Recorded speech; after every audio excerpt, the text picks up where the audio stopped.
As Christians, we need to go back. What does the Bible say about Israel, the Jewish people? Yeah. We have to be faithful, and we have to act. My name is Jeff Coors, and my wife, Lis. I'm retired from family business in Colorado. I would not call myself a minister. I'm just a man trying to do God's work in the field of business. We met in Copenhagen, Denmark. I'm Danish. And we met in a discotheque. I was in medical school, and Jeff, he's fourth generation of family business in Colorado. Jeff was the next one to join the leadership. And so his grandfather sent him to a brewing lab in Copenhagen, which was supposed to be the best in the world, and that's where I met Jeff. We didn't come to the Lord till later in our life. I was 29. Lis was a couple years before me. We really were radically saved, and we'll never be the same. I've had a heart for Israel for many, many years. Our first trip here was in '91 with our church, and our pastor then gave us a real heart for this land. The October 7th attack took us so much by surprise. We had thought the hatred that was expressed in Second World War was over, that we had gone beyond that as a humanity, the hatred that was expressed by Hitler and the Holocaust. We were wrong. People right so close to you, digging tunnels for 20 years and preparing all the weapons that they prepared.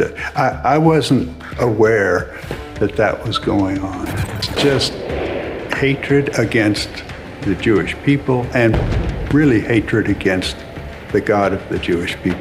As Christians, we do believe that there is a Satan, and he is the prince of this world, and he's doing his best work right now, and it is evil to the core. The Lord put on our heart to come to Israel. We just wanted to come, not as a tourist, but just to have time with people that are going through the struggles that are going here. We were introduced to the Joshua Fund through meeting Joel at one of his parents' events, and we felt a love for what they were doing here in Israel. And so that was the initiation. It was very small at the time, but over the years we've realized so much good work the Joshua Fund is doing here, and it's a wonderful ministry. It's about people. Getting in the trenches. Yeah. It's wonderful that there is a Christian organization in the land of Israel helping support the people here, but also the Christians in surrounding countries. I know Joel has a real heart for bringing unity in the Middle East. That is a wonderful heart and a wonderful opportunity. I appreciate the news that Joshua Fund provides. I read All Israel News every time it comes out, but I guess our heart is with the troops and what they're going through. And we just have heard of several people who fought the first 120 days. They got to go home, but now they're going back to go into Rafah. We were invited to a very special Shabbat dinner, about 40 people, and there were 2 IDF soldiers, and their testimonies were compelling. And these are young people. The young man turned 25 just the day before, and a young woman was 23 years old. Well, I think as Christians, we need to go back. What does the Bible say about Israel? What does the Bible say about the Jewish people? Yeah. We can't just go to opinions. We have to go, what does the Word say? And we have to be obedient to what the Word says. We have to be faithful, and we have to act. It's wonderful that the Joshua Fund is recognized as being a fund of integrity, financial accountability, and good purpose. That's important to us, but more important to us is the people and getting to know the people. If you can't come, then give to the Joshua Fund, because their funds are used wisely. Because they're here, they know what to do. They're quick responders to the needs that arise. We were blessed to be in Israel in May, and Gal asked if we could do a video, and we had no idea what they were going to do. But so blessed, AI does amazing work. But we are also touched to be at this meeting. This is our first Epicenter briefing.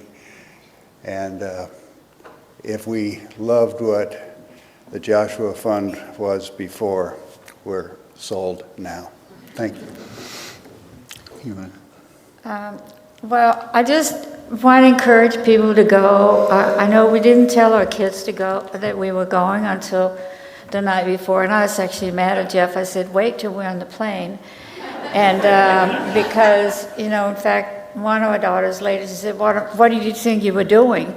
And I said, well, and I took a deep breath and asked the Holy Spirit, how do I respond? But I said, Sarah, we're all responsible to God once we stand before Him about what we did with our lives. And this is what Dad and I decided to do. And maybe because of our age, we don't feel that we have much to lose, but we feel time is really running out. And if we really say we love people, if we say we love something, we got to do it. And it's not just enough saying, oh, God bless you, and oh, I want to go when things just settle down and stuff like that.